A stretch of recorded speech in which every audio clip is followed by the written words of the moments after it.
Vous savez que nous passons la période du Homer. Et durant cette période-là du Homer, vous savez qu'il y a des halakhot très spéciales qui n'ont rien à voir avec la mitzvah de Sfirat Homer et qui n'ont rien à voir avec la mitzvah du Homer en soi. Ouais. Mais ces halakhot-là, c'est quoi? C'est des halakhot de deuil. C'est des halakhot de deuil. Pourquoi? Parce qu'on est en deuil sur la mort des élèves de Rabbi Akiva.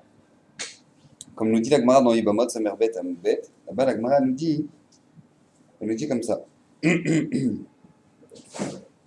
Amrou Shnai Meser Elef Zugim Talmidim Ayulo le Rabbi Akiva. Rabbi Akiva, il avait 12 000 chavrutot, ça fait 12 000 élèves qui étaient en chavrutot, donc ça fait 24 000. Givat ad Antipras, et ces Talmidim-là, ils étaient de Givat ad Antipras, c'est-à-dire qu'ils étaient sur tout Eretz Israël. Il y avait des yeshivot partout, 24 000 élèves, il y avait des yeshivot partout. Vekulan metu beperek echad. Et tous, ils sont morts d'un seul coup. Mipne shelo nagu kavod zevelazé, parce qu'ils n'avaient pas suffisamment de respect les uns envers les autres. Vaya olam shamem, et le monde, il était complètement shamem, détruit.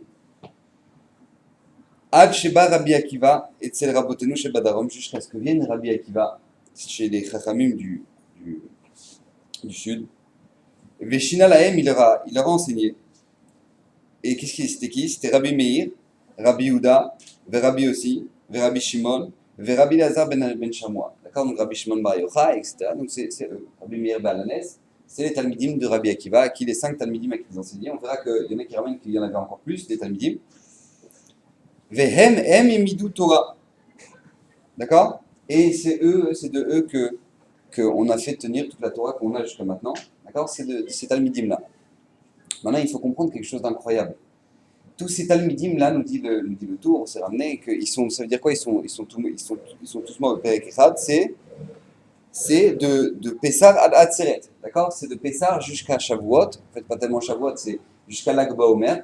Jusqu'à Lag BaOmer, tous les Talmidim sont morts de Rabbi Akiva. Et ça veut dire que, quand on réfléchit 2 secondes, si on s'imagine ce que ça veut dire, c'est l'Ouyuman. On a vécu ce que c'était que la ptira de Rav Ovadia Yosef. Ouais, vous avez vu ce que c'est que la capitale fermée, etc. Pourquoi? Parce qu'on a perdu un grand tzaddik, on a perdu Rabbi Akiva, on a perdu le Gadol Hador qui était Rav Ovadia Yosef. Maintenant, vous imaginez, l'année d'avant, on a perdu Rav Eliashiv, au Todava. Ouais. Maintenant, imaginez-vous, pas à un an de différence, pas la même année, mais le même jour. Le même jour, on perd Rav Ovadia et Rav Eliashiv. Le même jour.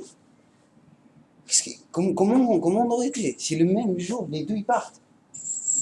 Le même jour, les deux... Là, maintenant, c'est pas 2 Gdolé Israël qui sont partis. C'est pas 10. C'est pas 10 Gdolé Israël qui sont perdus. On a le Rav Charles, le Baba Salé, je sais pas moi, le Chazonish, tous le même jour. On a 800 Talmidim par jour. 800 Talmidim, 800 Levayot par jour. Des Talmidim de Rabbi Akiva. Rabbi Akiva, il est là, il voit tous ces Talmidim, 24 000, en train de mourir.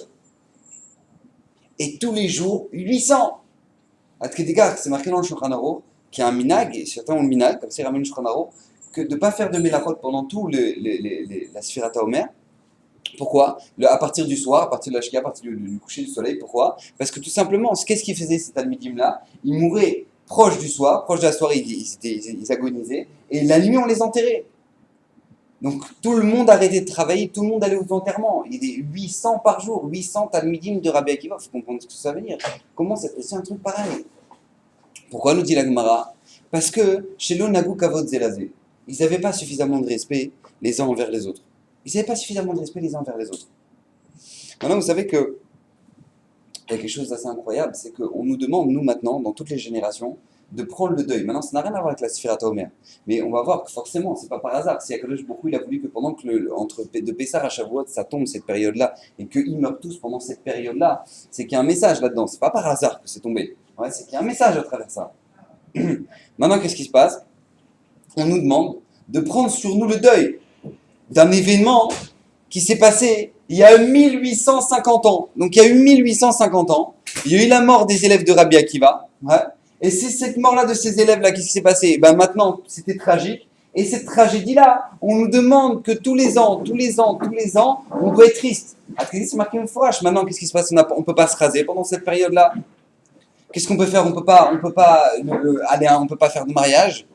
On ne peut pas écouter de musique. On n'a pas le droit d'écouter de musique pendant cette période-là. Tous ces halakhot-là, pourquoi? Parce que tout simplement, pendant cette période-là, ils sont morts. Ils sont morts. Les talmidim de Rabbi Akiva, ils sont morts. Donc maintenant, nous, on est en deuil. Mais nous, quand tu réfléchis maintenant, nous, à notre période, combien il y en a? Il y en a qui auraient voulu se marier là maintenant. Ils auraient voulu se marier, les gens. Oh, on peut se marier, ah ouais, bon, bah d'accord, c'est maintenant je crois, bon, on peut pas se marier. Bon, bah on se marie pas alors, hein, bah, on va repousser. Les gens, ça les saoule. Quoi, on peut pas écouter de musique? On peut pas écouter de musique? Oh, ça me casse la tête, moi je peux pas vivre sans musique. Maintenant, c'est devenu l'inverse, ouais, ça nous casse la tête de vivre sans musique. Alors maintenant, bon, alors, je peux pas écouter de musique, bon. Alors c'est jusqu'à quand? Ah, c'est jusqu'à la bonne mère, bah, ah ouais. Ah d'accord, on va pas se couper les cheveux, quoi, jusqu'à quand? Jusqu'à la bonne mère. Mais pourquoi? C'est lourd, pour nous c'est lourd. Parce que, il y a une époque, il y a 24 000 élèves de Rabbi Akiva qui sont morts pendant cette période-là. Donc du coup, c'est une période de deuil pour nous. C'est une période de deuil, donc maintenant, qu'est-ce qui se passe? Et ben voilà, on fait tout ça. Mais j'ai pas compris. C'est vraiment, c'est vrai, c'est tragique, c'est vrai, on est triste. Mais Mazé Nogealan, il y a quel rapport avec nous? C'est vrai qu'ils avaient un problème entre eux. C'est marqué dans la Gemara, que quoi, l'onagu kavod zelazé. Maintenant, ils n'avaient pas suffisamment de respect les uns envers les autres. Donc, ce qui fait que maintenant, il faut comprendre que ça veut dire à pas avoir suffi. C'est pas qu'ils se mettaient des claques, ouais. Ça n'a rien à voir. C'est comme le dit la Gemara, Imrishonim ke malachim anu kebne adam. Si eux, avant, ils étaient des malachim, alors nous, on est des hommes. La Gemara déjà dit ça. Et si eux, c'était des hommes, Imrishonim anu kebne adam, anu ke chamorim. Nous, on est des ânes à côté. Ve'afilulo chamor chez Rabbi Pinchas Ben Yair. Et même l'âne de Rabbi Pinchas Ben Yair, on n'est pas. Ouais. Donc qu'est-ce qui se passe? Comment c'est possible? Quand même, Makara, on est en train de te dire, voilà, c'est la tragédie, on a perdu 24 000 d'élèves, parce qu'ils ont... L'onaku kavod c'est basé, c'est vrai, l'onaku kavod c'est basé. Aval sarakol, mazor ganan, quel rapport avec nous? On a vécu beaucoup de tragédies dans le Ham Israël. Alors c'est là que je voudrais arriver à une Nekuda qui est très importante, et c'est une Nekuda mamash yesodit dans la Vodat Hashem. Mamash yesodit. C'est bien ce que je vous dis. La Torah, on verra que énormément de fois, elle va faire attention à des choses sur lesquelles on ne comprend pas tellement d'importance. Et au contraire, elle va faire abstraction de choses qu'a priori c'est essentiel. Je vous donner un exemple très simple, je l'avais entendu de Rav tout ça. Un exemple très simple. Voilà, quel jour a été créé l'univers? Quel jour a été créé le monde dans le calendrier? Vous savez quel jour ça a été créé? Alors la Gemara réponse, Marloquet, c'est le Chodesh Nissan, Chodesh Titzri, etc. Ouais, c'est la Pashtout, c'est quoi? C'est le Chodesh Nissan, c'est la Marshava, le Maasé, c'est venu Chodesh Titzri. Le 25 Elul. Voilà, le 25, que vous sachiez, c'est très important à savoir, ouais. Le 25 Elul, c'est le jour de la création du monde. Maintenant, qu'est-ce qui se passe? Le 6e jour, c'est le jour de la création de l'homme. Et ça, c'est Rosh Hashanah, c'est le premier Tishri. Donc le premier Tishri, on dit dans la Tfila, Ayom Arat Olam, aujourd'hui le monde a été créé. Mais on ne parle pas du monde. On ne parle pas du monde de l'univers, on parle de l'homme. Le monde a eu un sens à partir du moment où l'homme a été créé. Mais le jour de la création du monde, c'est quand? C'est le 25 Elul. Et alors quoi, on fait pas un petit kidouche? On fait pas un petit truc? Je sais pas, on s'assoit, on se mange des bretzels, des trucs. Le monde, il a été créé maintenant. Voilà, vite à vie, Baba. Tranquille, Nbaya. Mais comment ça se fait? Le jour de la création du monde, on s'en fout. Mais qu'est-ce qui se passe? Non, tu disais le jour de la création de l'homme. Ah, ça c'est Rosh Hashanah, jour du Yomadin, ta. D'accord, mais qu'est-ce qui se passe? Agave, les anniversaires dans la Torah, on s'en fout. Ah, c'est jour de ton anniversaire. Mais on s'en fout. C'est-à-dire que maintenant, quand vous regardez quelle est la date d'un anniversaire, je sais que c'est une marloquette dans les poskim, est-ce qu'on a le droit de fêter un anniversaire? Il y en a qui disent qu'on n'a pas le droit de fêter un anniversaire. Parce que la seule fois où on fête un anniversaire dans la Torah, c'est quand? C'est Paro.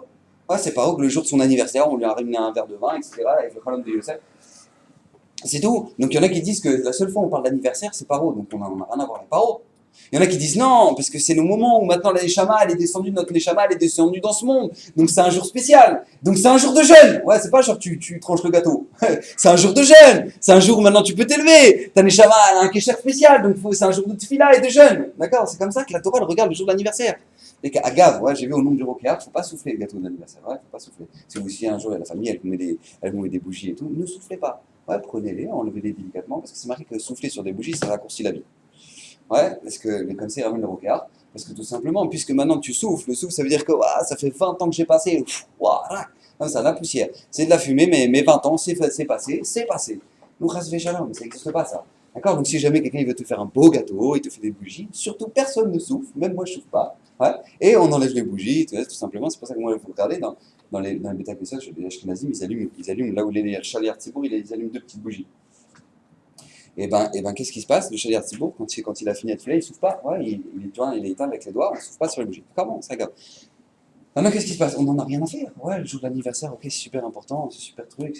Mais a priori, la Torah ne donne pas d'importance à ça. Elle donne une importance à quoi, la Torah? La Torah donne une importance à une chose. La Torah donne une importance à une chose. C'est quoi l'importance qu'elle lui donne? C'est tout simplement le jour où tu vas mourir. Pourquoi? Parce que c'est marqué dans le Pirkei Avot, fais tchouva un jour avant ta mort.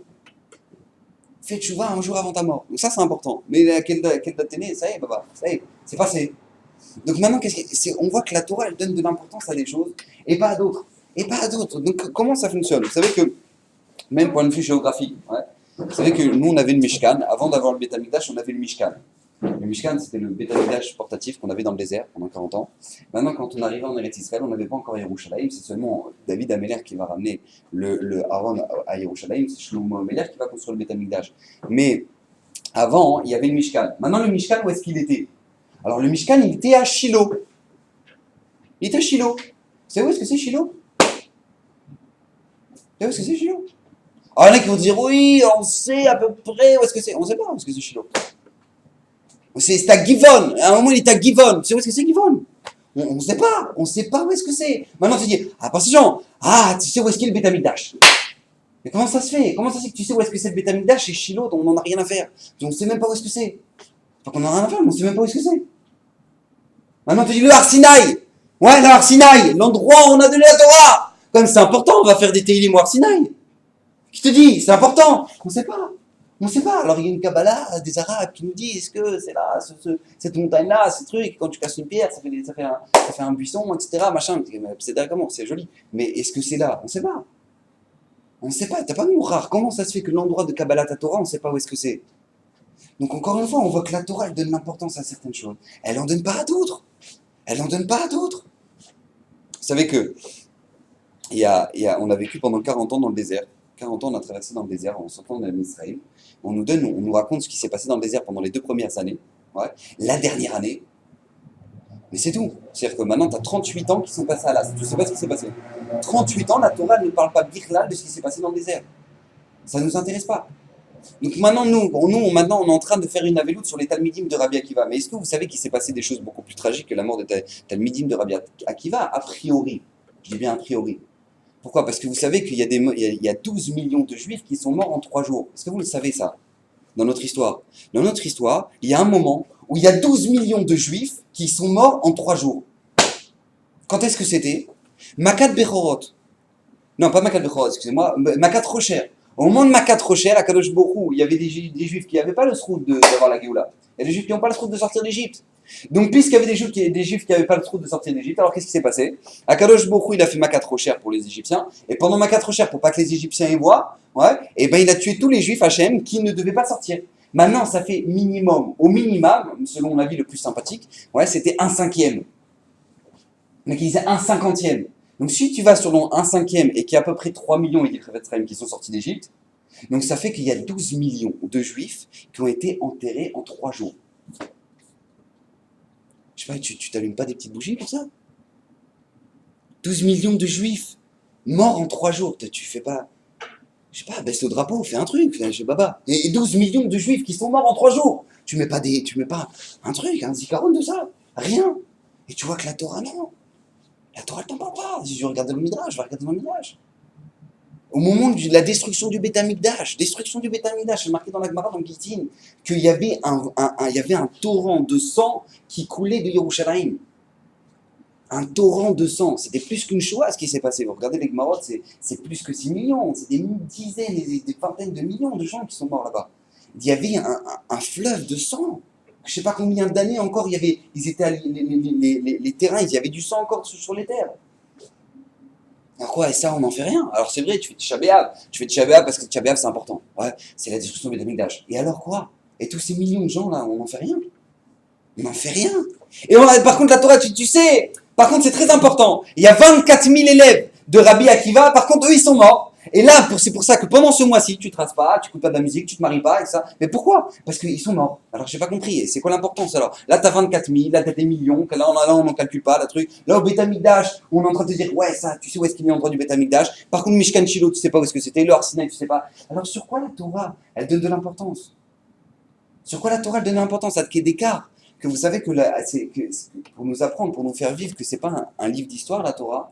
C'est qu'il y a un klal gadol, ouais, dans la Torah, c'est en mukdam ou meuchar batorah. Il n'y a pas de choses qui sont, vous savez, le Ramban il dit, en général, c'est chronologique, mais il y a énormément d'événements dans la Torah qui ne sont pas du tout chronologiques. Par exemple, je vous donne un exemple très simple. Hachem, il a dit à Abraham, Avinu, il a dit, Lech lecha, quitte ta terre. Très bien, très bien. Donc lui, qu'est-ce qu'il va? Il va en Eretz Kenan. Il arrive en Eretz Kenan, qu'est-ce qui se passe? La famine. Donc il descend en Égypte. Il descend en Égypte, il se passe toute l'histoire avec Sarah, il remonte avec Lot. Ouais, une fois qu'il remonte avec Lot, il y a un embrouille avec les bergers de Lot et les bergers d'Abraham. Il lui dit, allez, prends ton chemin, moi je prendrai l'autre. Et il va à Sdom, etc. Maintenant, Lot, une fois qu'il arrive à Sdom, il arrive, il se fait embrouiller. Il y a les 5 rois qui font la guerre contre les 4 rois. Lot est capturé. Abraham, il part en guerre contre Lot. D'accord? Abraham, il part en guerre contre Lot. Et à ce moment-là, il y a le dévoilement d'Hachem dans la brite, je sais pas comment une brite, Ben Ametarim, c'est l'alliance entre les morceaux. Ouais, d'accord? Hachem, il va demander de couper des animaux en morceaux et il va passer entre les deux. C'est une alliance entre les morceaux qu'Hachem il va faire avec Abraham. D'accord? Au moment où Abraham a quitté son père et est rentré en Eretz Kenaan, il avait 75 ans. Donc après, il y a toute l'histoire en Égypte, et le truc, et l'autre, et la guerre, et le machin, le truc, jusqu'à l'alliance entre les morceaux. Maintenant, tu te dis quoi? Franchement, c'est quand l'alliance entre les morceaux? C'est entre 75 ans et 100 ans d'Abraham Avinu. Parce qu'Abraham Avinu, il avait 100 ans quand il a eu Yitzhak, donc c'est forcément entre 75 ans et 100 ans. Donc entre ces 75 ans et ces 100 ans-là, il y a eu l'alliance. Elle est où à peu près après tous ces événements qui se sont passés? Alors vous regardez Rashi Parashat Bo. Rashi Parashat Bo, il te dit que la Yetziat Mitzrayim, elle était 430 ans après la naissance d'Yitzhak. On dit très bien, 400 ans, je comprends, depuis la naissance d'Yitzhak, très bien. Mais c'est où ces 30 années-là? C'est quoi ces 30 ans? 430 ans, excusez-moi, depuis l'alliance entre les morceaux. Excusez-moi. 430 ans depuis l'alliance entre les morceaux. Alors qu'est-ce qui s'est passé? Ils sont donc les 400 ans, je comprends, c'est jusqu'à la naissance d'Yitzhak. Mais c'est quoi ces 30 ans-là? Il y a eu 30 ans avant la naissance d'Yitzhak où Hachem il lui a parlé, l'alliance entre les morceaux. C'est quoi ça? On te dit oui. Alors mais ça veut dire quoi? Ça veut dire qu'en fait, Abraham Avinu, il avait 70 ans au moment où il a fait l'alliance.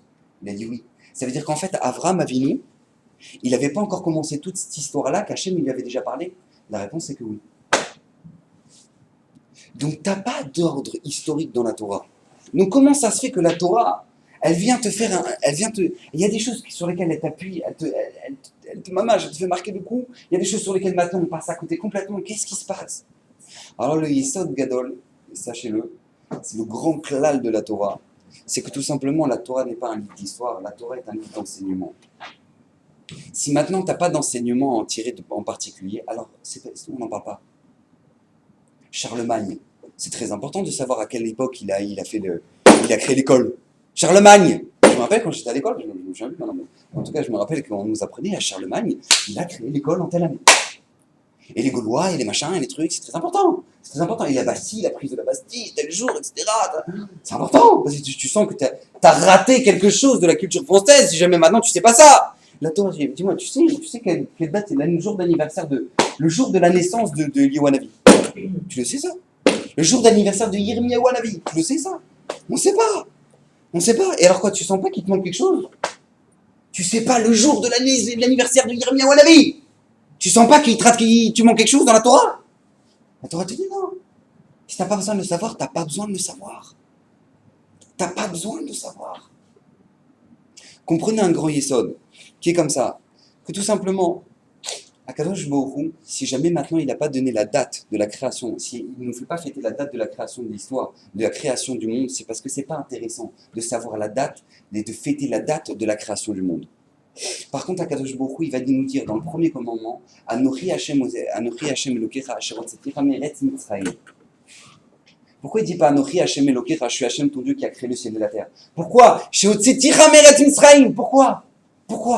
Je sais pas. Ils sont arrivés au pied du Har Sinaï. Ils ne savaient pas que Hachem il les a sortis d'Égypte. Ça c'est Hachem sans blague. Ça fait 40 jours, on y était. Hachem, Anochi Hachem Elokecha, Asher Otsetira, Meret Mitzrayim. Et je savais pas ça. Je savais pas. Dis-moi un plus grand chidouche, ouais, et que moi, j'ai créé le ciel et la terre. La réponse, c'est que non, c'est pas intéressant. Il n'y avait pas de témoin au moment de la création du ciel et de la terre. Donc tu auras toujours un lourd qui va te dire ah oui, qui te dit que Hachem, hein? Pourquoi pas bang? Et pourquoi pas bing? Ouais, pourquoi pas? Pourquoi un cafard, ça pourrait pas devenir un dinosaure? Et un dinosaure après, ça l'énerve, il devient un cheval. Et un cheval, il devient un Rav Ovadia Yosef. Pourquoi pas? Pourquoi pas? Pourquoi pas des grandes sadikim comme ça, ils viennent pas de singes? Pourquoi pas? Pourquoi pas? L'homme, pourquoi lui, il viendrait pas de singe? Et après, avant ça, qui était un crabe. Donc comme Hachem, il savait il y allait avoir des lourds comme ça qui allaient sortir dans la génération et qui allaient demander des questions pareilles. Donc Hachem, il s'est dit, c'est pas intéressant, on n'en a rien à faire du moment de la création. Parce qu'il n'y a pas de témoin là-dessus. Par contre, il y a un témoignage que c'est moi qui ai la maîtrise totale de toute la terre entière, c'est quand? C'est au moment de la sortie d'Égypte. Au moment où maintenant, moi, j'ai prouvé que je suis le maître sur le ciel, sur la terre, sur la mer, sur l'air, sur tout. Sur la lumière, sur tout. C'est maintenant que j'ai prouvé que c'était moi le maître du monde. Donc ça ne m'intéresse pas de montrer quel jour a été créé le ciel et la terre, mais par contre ça m'intéresse que vous viviez le moment où vous êtes sorti d'Égypte et vous avez une mitzvah d'être Messaper et Yetziat Mitzrayim. C'est pour ça qu'on a eu Pessah et c'est pour ça qu'on a une mitzvah d'être Messaper et Yetziat Mitzrayim. C'est comme ça, parce que ça c'est un enseignement pour toi. C'est un enseignement pour toi. Vous savez que, pourquoi maintenant on a demandé comment ça se fait? Mishkan Shiloh, on ne sait même pas où est-ce que c'est. Le Har Sinaï, on ne sait même pas où est-ce que c'est. Par contre, le Beth Amikdash, on sait où est-ce que c'est. Pourquoi? Parce que le Beth Amikdash, c'est pas la Tour Eiffel. Le Kotel Maharavi, c'est pas la Tour Eiffel. T'es pas là-bas pour faire des photos. Mais Chas Veshalom, t'es pas là-bas pour faire des photos. T'es là-bas parce qu'Hachem, il est encore là-bas. Hachem, si t'a permis de savoir où est-ce que c'est le Beth Amikdash, c'est parce qu'il est encore là-bas. Et c'est parce que toi encore, tu peux aller là-bas et tu peux prier Hachem là-bas. Et tu peux avoir un kécher avec Hachem comme tu l'as nulle part dans le monde. C'est pas un endroit visité sur le guide du routard. On s'en fout de ça, on en a rien à taper. Et on est en train de te dire que si jamais maintenant la Torah elle a voulu que tu saches où est-ce que c'est, elle a voulu que tu reviennes ici, c'est parce que tout simplement, la Torah, elle a une matara à travers ça. C'est pas un lieu touristique, Ras Shalom. C'est pas un lieu touristique, c'est pas la Tour Eiffel. C'est pour ça que la Torah elle vient te dire si je t'ai laissé ça et si je veux que tu en apprennes, c'est parce que tout simplement il y a un enseignement et tu peux le vivre. Tu peux le vivre. Tu peux le vivre.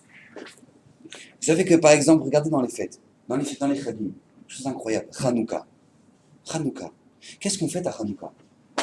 Hanouka, c'est quoi la mitzvah? Adlakat Nerot, on allume les bougies de Hanouka.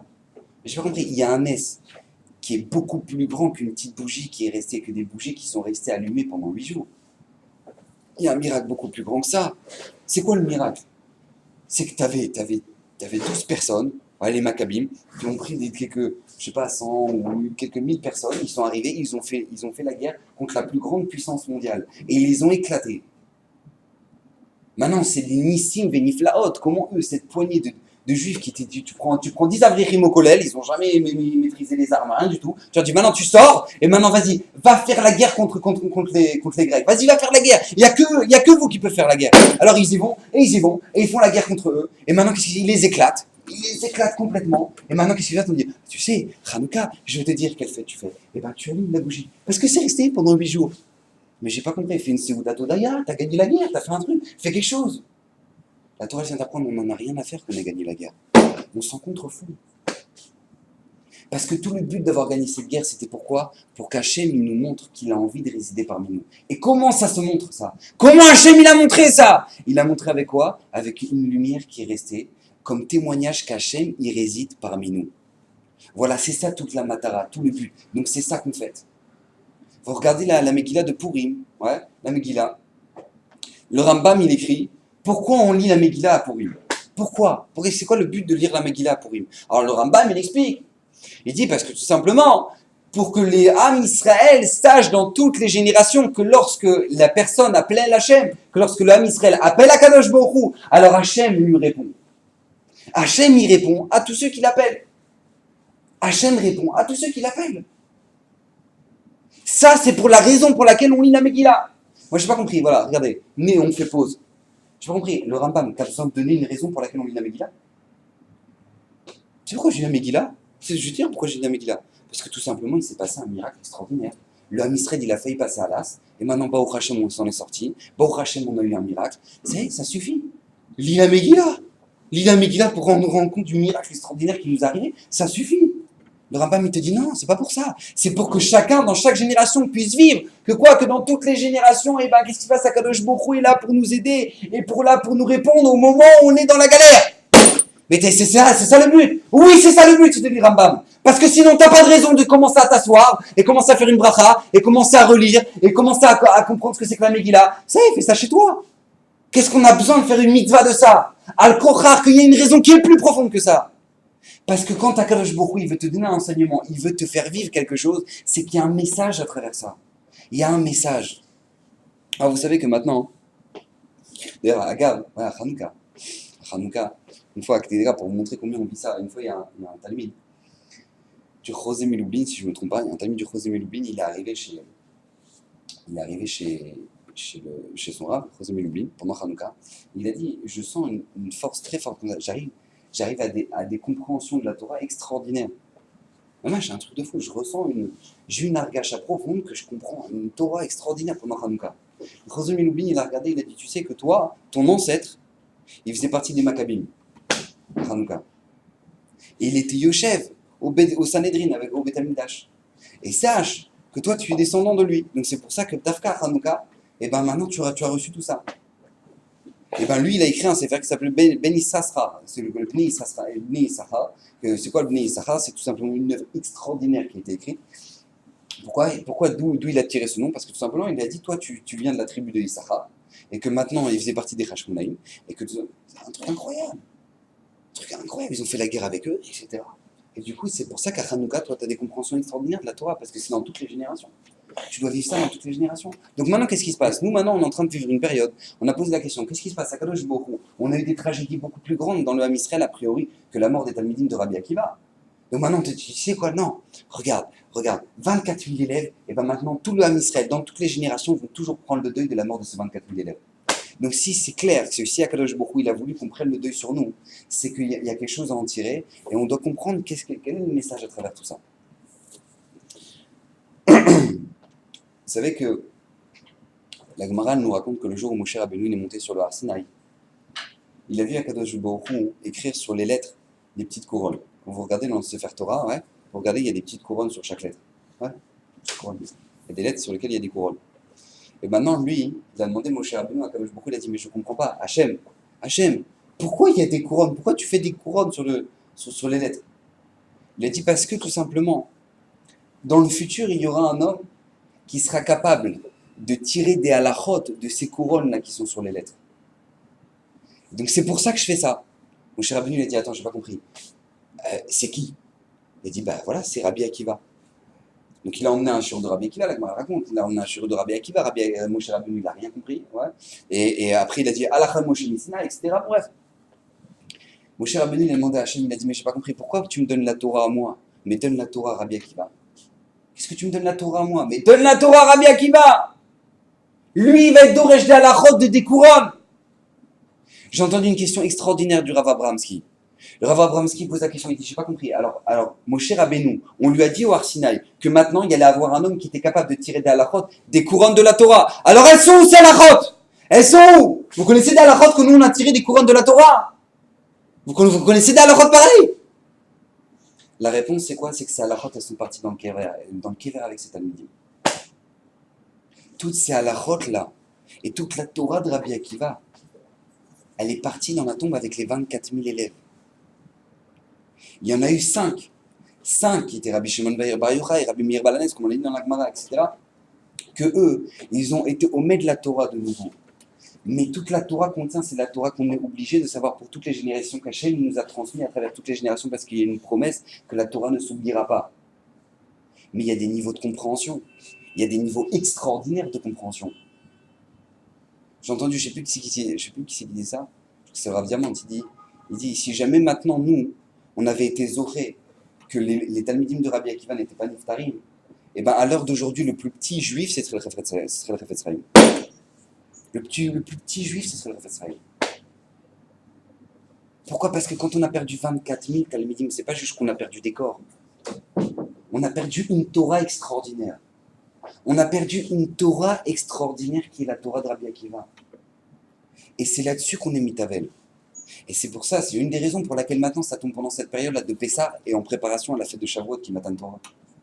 Parce que tout simplement, on nous demande d'être Betsar, on nous demande de souffrir de ça. Regarde combien t'as perdu de Torah. Regarde où un juif il peut arriver. Combien un juif il peut être abruti. Mais regarde comment ça fait de la peine. Combien un juif il peut être abruti. Combien un juif il peut voir un goy comme référence. Mais c'est grave. Et l'autre maintenant, le chanteur, il a 17 ans, je sais même pas comment il s'appelle, là, le truc, là, un orgueilleux pourri, un truc, c'est là, t'as envie de le vomir. Et maintenant, tout est fini. Les Bnot Israël, qui te chantent. Les Bnot Israël. Ah, tu sais pas quoi, t'as entendu cette nouvelle? Mais combien c'est grave, mais on devrait pleurer là-dessus. Que nos références, c'est devenu des goïms. Mais Rabotaï, à l'époque où le Gaulois, il a découvert la roue, Rabbi Akiva, il était rentré dans le Pardès. Vous imaginez un peu le niveau? Vous imaginez où est-ce qu'on est par rapport à eux? Au niveau, le Gaulois, à l'époque, le Gaulois dit je vais mettre de la paille sur une petite planche de bois, ça va me faire un matelas. Oh, intelligent le Gaulois. Comme il est intelligent le Gaulois. À l'époque où le Gaulois, il a pensé à ça, nous, les Rabotaï, il y avait Shimon Bar Yochai, il était en train d'écrire le Zohar. Maintenant, le juif, il est devenu. Attends, tu sais pas quoi? Et il va dire que je te plaque des pancartes de trucs laïcitaires. Le mec, il a trompé sa femme 10 fois, mais il est dans la chambre de ta fille. C'est sa référence. C'est ma star. Mais combien ça peut être grave de serait arrivé? D'où ça vient ça? D'où ça vient? Parce qu'on a perdu de la Torah, Rabotaï. On a perdu de la Torah. Quand on nous dit pleurer sur les 24 000 Talmidim sur Rabbi Akiva, c'est pas stam sur eux, c'est sur la Torah qu'on a enterré la bataille. On a perdu énormément. Combien l'homme Israël il peut être perché complètement? Combien les goïms ils sont complètement. Les goïms ils comprennent que c'est pas bien d'avoir Facebook. Les goïms ils comprennent que c'est pas bien d'avoir Facebook. Et toi tu dois expliquer à des chiorim, regardez Facebook, le mec, peut-être arrêtez de faire des trucs, machin, arrêtez les filles. Et tu dois expliquer à des couples, de leur dire peut-être tu fermes ton Facebook. Parce que regarde, t'as des problèmes de shalom bayit, etc. Et machin, et toi tu revois un copain que t'as pas vu depuis longtemps, mais parce que t'as des problèmes de shalom bayit, alors putain, ça devient l'amour fou. T'as besoin d'expliquer ça, mais vous imaginez où est-ce qu'on est descendu? Vous imaginez Rabotaï, où est-ce qu'on est descendu? Où est-ce qu'un juif il est descendu? Pourquoi d'où ça vient ça? Ça vient de ça, on a perdu énormément de Torah. Énormément de Torah, on doit ressentir ça. Ça c'est un des enseignements qu'on doit tirer, au moins de cette période-là. Deuxième enseignement qu'on doit tirer, et que ça doit être mamage quelque chose d'extraordinaire pour nous, nous dit la Torah, pourquoi ils sont morts? Lo nagu kavod zebazé. Lo nagu kavod zebazé. Ils n'avaient pas suffisamment de respect les uns envers les autres. D'accord? Il y a énormément d'explications. Qu'est-ce que ça veut dire? Ça veut dire qu'eux, ils étaient jaloux entre les Shivot. Lui, il a mieux compris que moi, etc. Donc même ça, c'est pas beau. Ouais, dans la Torah, on ne fait pas ça. Au contraire, tu vois quelqu'un qui est encore plus grand en Torah, tu dois être sa mère, tu dois être heureux, regarde, lui il est encore plus grand, bon Hachem, il y a des gens qui sont grands, bon Hachem, tu dois être sa mère de ça, tu dois pas être triste de ça, tu dois pas être atsou de ça, au contraire. Maintenant, nous, qu'est-ce qu'on a? L'onagu kavod zebazé. Le Maharal, il nous dit, c'est quoi l'enseignement qu'on doit en tirer pour nous, pour toutes les générations? L'importance du respect de l'autre. L'importance du respect de l'autre. L'autre, c'est pas un chien. L'autre, c'est pas un chien, c'est une neshama. L'autre, c'est une neshama. Tu dois lui donner un respect. Et le Maharal, il dit, Ad Kedekar, qu'Akadosh Baruch Hu, il n'a pas voulu que cette Torah-là, elle reste. Parce que cette Torah-là, elle était mal apprise. Pourquoi? Parce qu'ils n'avaient pas suffisamment de respect les uns envers les autres. Et alors, pourquoi? Quel rapport avec toute la Torah qu'on a perdue? Parce que de toute façon, cette Torah, elle ne serait pas restée. Pourquoi? Parce que c'est marqué dans le Pirkei Avot, le premier Pirkei Avot, Moshe Kibel Torah Misa, Yom Asraël le Shoah, le Shoah Zekelim, Zekelim acheté cet acte-là. Ouais, on voit que la Torah, c'est une transmission. Mais si tu n'as pas de respect envers l'autre, comment tu veux lui transmettre la Torah? Comment tu veux transmettre la Torah à l'autre si tu n'as pas de respect envers l'autre? Vous savez comment c'est important ça dans le Shalom Bayit? Vous savez comment c'est important? Combien il y a des maris qui font des réflexions à leur femme, mais ils leur parlent comme des chiens. Yeah, tu passes à droite, tu vois pas comme tu vas, tu vois pas comment tu marches, t'as pas fait la bracha comme il faut, machin. C'est grave. Mais comment tu peux parler comme ça à ta femme? Tu veux être une dougma, tu veux montrer à ta femme comment il faut faire. Fais-le bien toi déjà. Fais-le bien, tu verras que ta femme elle le fera bien. Fais-le bien. Arrête de regarder les femmes des autres, tu verras que ta femme elle sera de sa noix. C'est incroyable ça. Tu t'arrêtes de regarder la femme des autres, tu verras que ta femme elle sera de sa noix. Parce qu'elle a compris que voilà, j'ai de l'importance à ses yeux. J'ai pas besoin de faire tralouette pour que maintenant mon mari il me regarde. C'est important, si tu as le respect de l'autre, comment tu veux transmettre la Torah? Si tes enfants, tu leur craches dessus. Surtout tes enfants, tu leur dis, regarde la télé, c'est Kodesh Kodashim. Quand papa il regarde le foot, tout le monde se tait. Ouais, mais par contre, au moment où maintenant lui, il est en train de te dire, regarde papa, j'ai appris des Mishnayot. Oh ouais, bon, tu me diras après, parce que là, la vérité, maman, elle ramène la Dafina. Alors qu'est-ce qu'il a compris ton fils? Qu'est-ce qu'il a compris ton fils? Il a compris que le foot, c'est Kodesh Kodashim. Et il a compris que la Torah, on n'en a rien à faire. Après tu dis, mais pourquoi tu mets pas ta kippa? Pourquoi mon fils tu mets pas ta kippa? Hein? J'en ai marre. Pourquoi on a besoin de te répéter 10 fois? Ben, réfléchis, papa. Réfléchis pourquoi on a besoin de lui répéter 10 fois. Parce que tout simplement, si t'as pas de respect envers l'autre, comment tu veux te mousser la Torah? Comment tu veux te mousser la Torah? C'est pour ça que ces 24 000 élèves là, Hachem il a préféré le reprendre. Parce que tout simplement, cette Torah, elle n'avait pas d'avenir de toute façon. Parce que s'ils n'avaient pas de respect les uns envers les autres, alors c'est tout simplement, cette Torah-là, elle n'a pas d'avenir. Vous savez que Raphaël Vital, il dit quelque chose d'extraordinaire. Raphaël Vital, il dit, comment ça se fait qu'on n'a pas une mitzvah dans la Torah d'avoir des bonnes midot? Pas une mitzvah d'avoir des bonnes midot. Ah, tu dois être gentil, tu dois pas être en coléreux, c'est vrai, on le sait. C'est marqué Kol HaKohes, c'est Kilou Oved Avodazara, etc. On le sait. Mais c'est pas marqué, t'as pas une mitzvah, c'est pas marqué une fourrage dans la Torah. Comment ça se fait que c'est pas marqué une fourrage dans la Torah? C'est Chachamim qui nous ont appris ça, mais dans la Torah, c'est pas marqué. Raphaël Vital, il dit parce que tout simplement, avant même de recevoir la Torah, travaille tes midot. Travaille tes midot. Parce qu'une Torah enseignée à des... Ah, je peux me demander.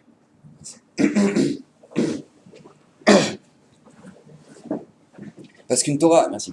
Parce qu'une Torah enseignée, une Torah est enseignée à des Bachurim, une Torah enseignée à des gens qui n'ont pas de bonnes midot. C'est comme jeter une pierre à une Avodazara, dit l'Agmara. C'est comme jeter une pierre à Avodazara. T'as rien fait, c'est walou, c'est que dalle. T'as rien fait.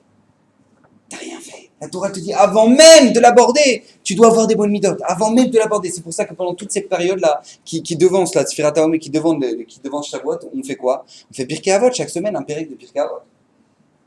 Pourquoi? Parce que la bande te dit, Ouaya Omer. C'est quoi Ouaya Omer? Lui, il avait, comment ça on traduit? Lui, il avait l'habitude de dire.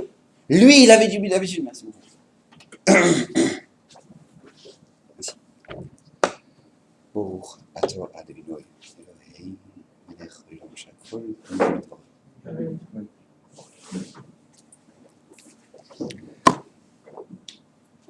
Ouaya Omer, lui il avait l'habitude de dire. C'est-à-dire quoi lui il avait l'habitude de dire? Non, c'est pas comme ça que je dois traduire. Ou Aya Omer. Lui, il était ce qu'il disait.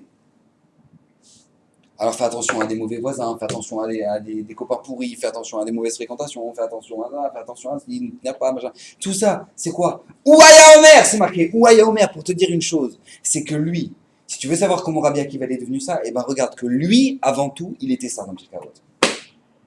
Sache-le, vis-le. Ça, c'est la base. J'ai vu qu'il y a une histoire très jolie qui s'est passée il n'y a pas longtemps. Je ne sais pas si vous l'ai raconté, je me suis un peu... Ouais, jamais. Le Rav Vosner, un gars, on a dit, un des plus grands, des grandes sadikim de la génération, Rav Vosner, qui avait amené Braque. Une fois, il y avait un jeune couple. C'est pas un jeune couple, c'était un jeune de... Pendant une période de Shido. Ouais, ils ont fait un Shido. Et Baruch Hashem, ils ont fait le vort, ils allaient se marier. Et pendant la période où ils allaient se marier, ils ont découvert au Bachour la maladie. Ils ont découvert au Bachour la maladie. Et donc qu'est-ce qui se passe? Le Bachour, très gentiment, il prend une lettre, et il écrit à sa fiancée. Il lui dit, voilà, sache que je te demande une chose, c'est de casser ces fiançailles qu'on a fait. Parce que tout simplement, il n'y a pas de raison que tu restes marié avec moi. Tu sais que tu n'as pas commencé ta vie encore avec moi, on est juste dans une période de préparation. Maintenant, sache une chose, c'est que moi, maintenant, je vais passer une période très difficile et toi, tu n'es pas marié. Donc, déjà, si une femme qui est mariée, c'est pas évident, encore plus quand tu es fiancée. Et maman, je suis mourré de Benef Shalem, il n'y a aucun problème. Au contraire, je te bénis, que tu trouves un khatan, qu'il soit tzaddik, qu'il soit chacha, qu'il soit Yereshamaïm, etc. Maman, je voudrais que. Voilà, je voudrais que le Shidour il s'arrête là, vraiment, je te demande d'arrêter, vraiment, parce que j'ai pas envie que tu te rentres dans des galères, je sais pas combien de temps ça va durer, je sais pas combien de temps ça va être, etc. Je veux pas, c'est très difficile de la maladie, on sait pas. Alors qu'est-ce qu'il se passe? Donc la Bachoura, elle lit la lettre, et elle dit, Beshum Panim Veofen, non, j'arrête pas. Donc les rabbinim, ils vont voir la fille, lui dit, tu sais, le Khatan, il est vraiment sincère, il faut arrêter, c'est important d'arrêter, etc. Elle a dit, je n'arrête pas. Elle a dit, si jamais le Rav Wosner, il me dit d'arrêter, alors j'arrête. Mais si le Rav Wosner, il me dit pas d'arrêter, j'arrête pas. Donc, qu'est-ce qui se passe? Ils vont voir le Rav Wosner, Gadolador. Moi, le Rav Wosner, et le Rav Wosner, il lui dit, faut arrêter. Alors la fille, elle demande au Rav Wosner, elle lui dit, est-ce que vous me dites ça en tant que halacha, psak, c'est un psak du Rav Wosner, ou vous me dites ça en tant que etza? C'est un conseil. Un conseil du Rav Wosner, c'est quoi? C'est tout simplement arrêter le mariage. Alors Rav Wosner, il lui dit, non, je te dis ça en tant que conseil. Pas en tant que psak, en tant que conseil. Alors, la fille, elle dit, alors si c'est comme ça, alors j'arrête pas. Si c'est en tant que conseil, alors j'arrête pas. Alors Rav Wosner, il lui dit, mais pourquoi? Il dit, comment ça se fait que tu veux pas arrêter le mariage? Il dit, parce que tout simplement, je sais que dans ces situations-là, qui sont des situations de maladie, comme ça, ben je sais que en général, une grande chance de s'en sortir, ça dépend aussi beaucoup du moral de la personne. Ça dépend beaucoup du moral de la personne. Et si maintenant, cette personne-là, elle n'a pas le moral, déjà, il a la maladie. En plus de ça, maintenant, il sait que sa fiancée, il a perdu. Et qu'en plus, maintenant, elle a fait un chidour et qu'elle va se marier. Et que lui, il est tout seul et machin, etc. Ouais. Je peux le tuer. Pas chaud que je peux le tuer. Je peux le tuer complètement. Donc, qu'est-ce qui se passe à ce moment-là? Elle dit, moi, je demande une chose. Je ne veux pas arrêter. Le Rav Wosner, à ce moment-là, qu'est-ce qu'il fait? Il se lève. Il lui dit, maintenant, tu me bénis. Maintenant, tu me bénis. Il dit, je veux recevoir une bracha d'une fille comme toi. Il dit, bénis-moi que j'ai beaucoup de talmidim, bénis-moi que je vive longtemps, que j'ai la bonne santé, et que j'ai ça, et que j'ai ça. Il dit, bénis-moi! Bénis-moi! Parce qu'une personne qui a tant de sensibilité, dans son cœur, c'est vadaï, ça bracha les mikayemet. Ça bracha les mikayemet. Nous, quand on nous demande d'avoir du kavod, zélazé, c'est mais autre chose. C'est la base. On ne peut pas s'imaginer ce que ça veut dire la kpeda d'un juif dans le cœur. C'est il y a de gens qui vont voir les gdolim qui leur disent voilà, moi j'arrive pas à avoir des enfants. Ils disent mais c'est normal. C'est normal, t'as planté 3 filles avant de te marier, ouais. 3 filles, tu as déchiré leur cœur, maintenant elles t'en veulent la mort. Comment tu veux que maintenant toi t'es la bracha? Elles t'ont bloqué le shefa. Elles t'ont bloqué le shefa. Nigmara Sipour. Va leur demander Mechila. Ouais, c'est une histoire avec Baba Salé, je crois. Une fois, chez Baba Salé, il y a un monsieur, il est venu le voir, j'ai pas d'enfant, comment je vais faire? Il a dit, c'est normal. Avant de te marier, t'as fait très mal au cœur à une fille. Ouais, tu l'as tuée. Et maintenant, qu'est-ce qui se passe? Bah voilà, elle t'en veut à mort. Et elle m'a la sorte, t'auras pas d'enfant, donc elle t'a pas donné le Mechila. Encore une fois, il y a pas longtemps, il s'est passé une histoire comme ça, là, à Yerushalayim. À Yerushalayim, il s'est passé une histoire incroyable. Il y avait un couple qui habite Sanedria. Ils ont eu un enfant après, je crois, plus de 12 ans. Plus de 12 ans d'attente. Ils ont eu un enfant. Et donc, c'était un garçon. Bechor, après 12 ans. Ils ont fait quoi? Ils ont fait, voilà, Shalom Zachar, ils ont fait des rassemblements, etc. Et maintenant, tu as toute la communauté qui débarque dans l'appart. Ouais, eux, ça fait 12 ans qu'on attend qu'ils aient un enfant. Ouais. Donc, tout le monde rentre dans l'appart. Machin, un truc. À la fin, il dit regardez, moi, j'ai pas de quoi donner à boire, à manger à tout le monde. Il y a trop de monde qui est venu, au Hachem, et je vais vous raconter l'histoire et je vais vous raconter comment ça s'est passé, comment j'ai eu cet enfant-là. Il dit ça fait 12 ans que j'ai pas d'enfant avec ma femme. 12 ans. Maintenant, qu'est-ce qui se passe? On a fait toutes les thérapies, médecine, machin, truc. On est parti aux États-Unis, on est parti en France, on est parti partout ouais, pour essayer d'avoir des enfants. On n'a pas réussi. Maintenant, il y a exactement 10 mois, on était aux États-Unis. Et quand on était aux États-Unis, on nous a dit voilà, je ne sais pas comment ça se fait, mais vous n'avez pas d'enfant. Hein, on ne peut pas vous expliquer c'est quoi la raison. En tout cas, vous n'avez pas d'enfant.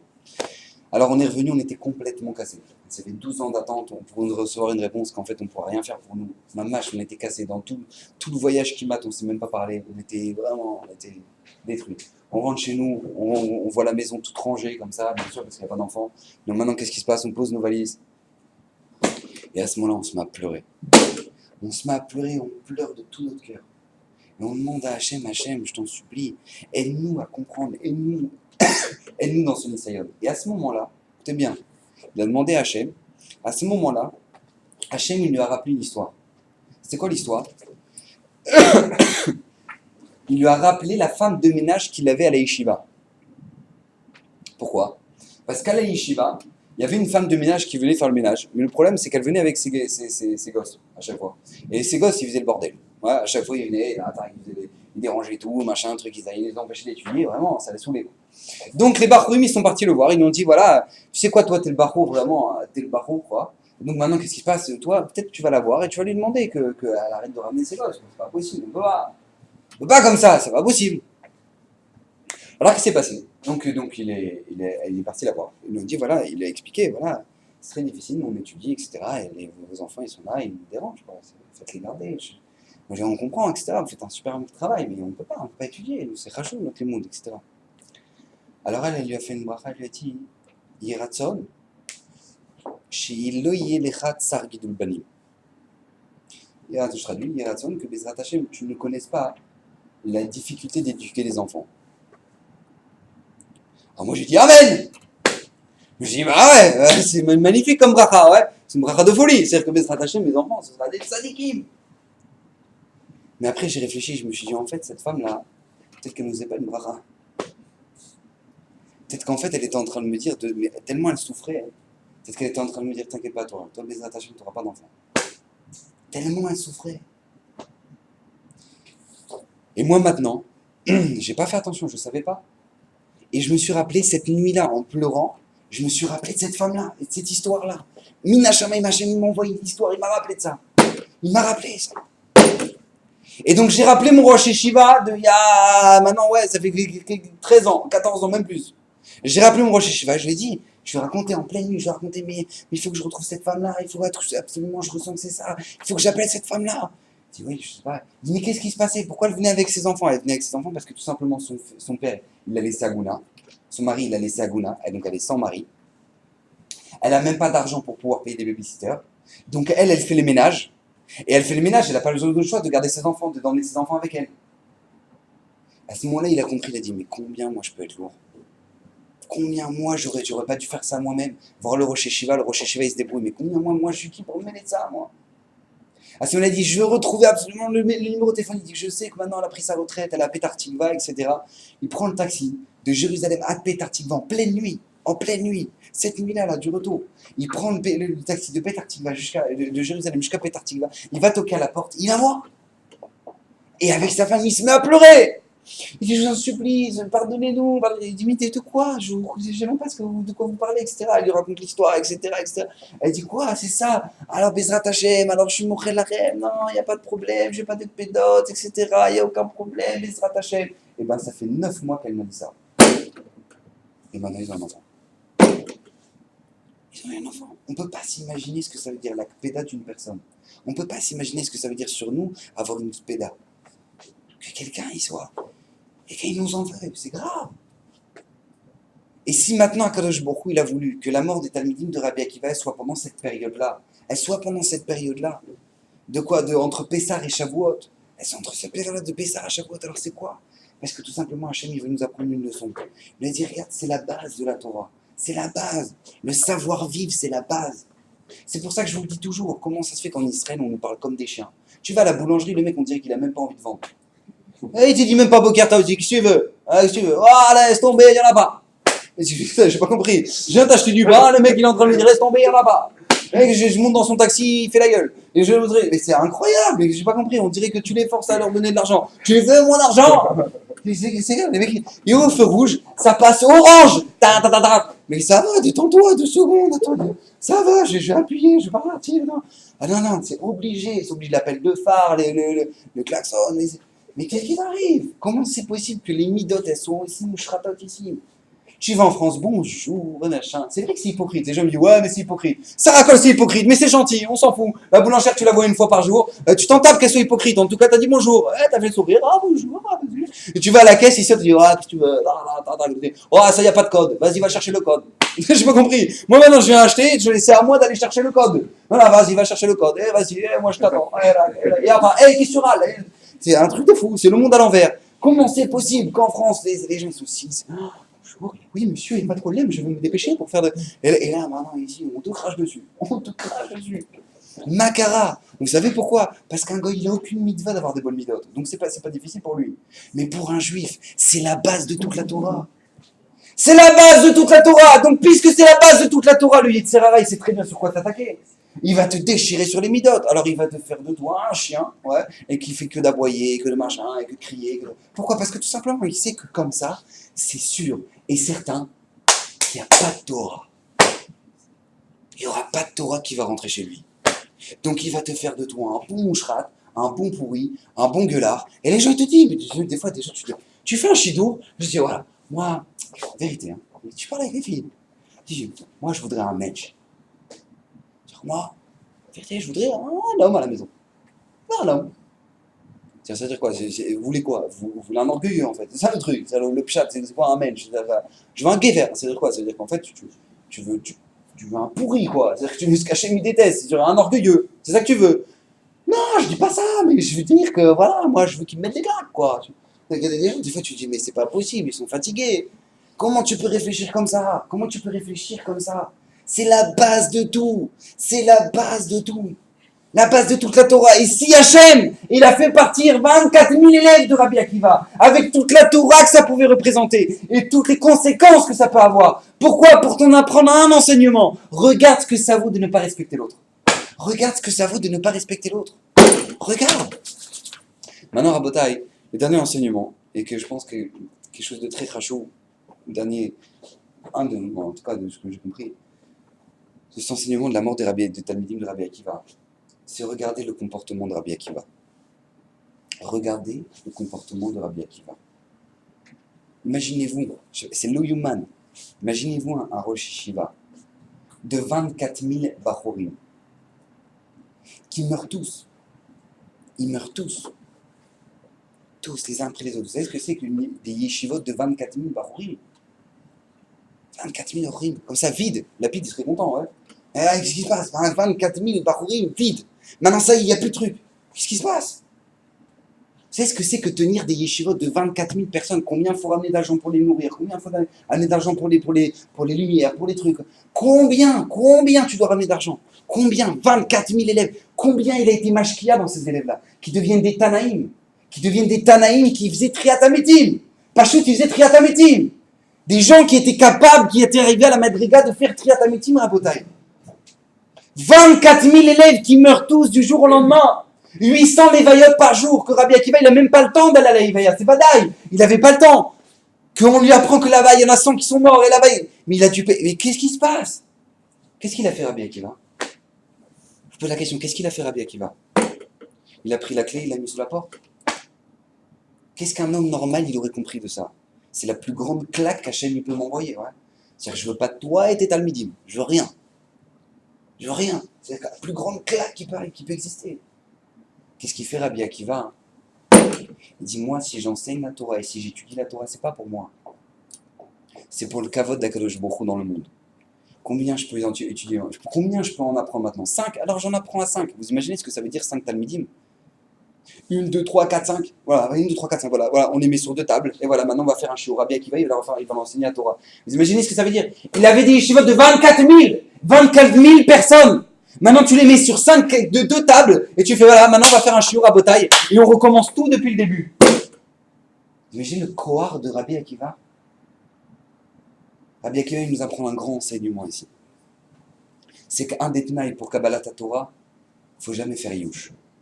Jamais faire Yush. Ça n'existe pas de faire Yush. Genre, moi, qu'est-ce que je suis, où je vais, et machin, et moi, que je crève, personne ne va me calculer, que machin. Ça n'existe pas, ça.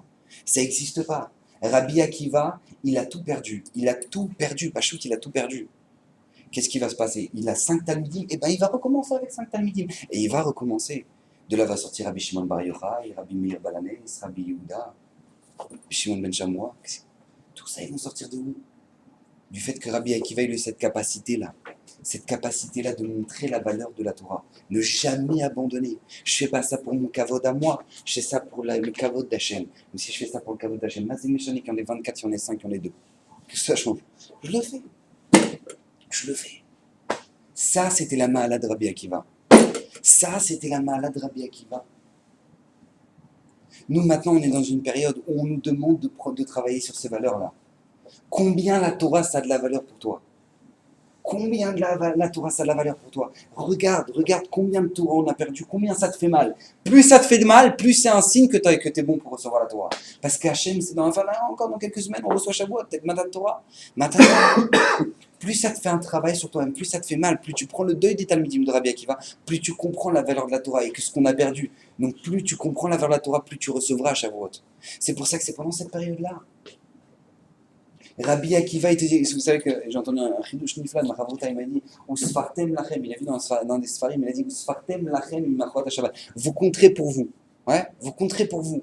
Chaque jour on compte le Homer, chaque jour on compte le Homer. Vous savez que le jour du Homer, c'est chaque jour on fait une introspection, comme on m'a expliqué la semaine dernière. Chaque jour on fait un travail sur nous-mêmes, on avance, on se remet en question. Un jour en plus, et un jour en plus, et un jour en plus. Il dit Usfartem lachem, ça veut dire quoi? Ça veut dire tout simplement comptez pour vous. Comptez pour vous. Ne regarde pas l'autre.